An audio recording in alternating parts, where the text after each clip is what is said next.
आलात? पूर्ण पीक नष्ट झालं. आपण स्वाक्षरी केलेला कागद आठवतो?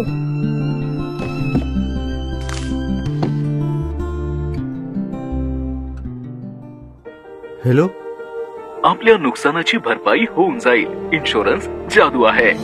माझा सहारा म्हणजे चोला MS इन्शुरन्स होता. पीक नष्ट झालं पण आम्ही नाही. जर ही मदत मिळाली नसती तर आम्ही पुन्हा कधीच उभं राहिलो नसतो.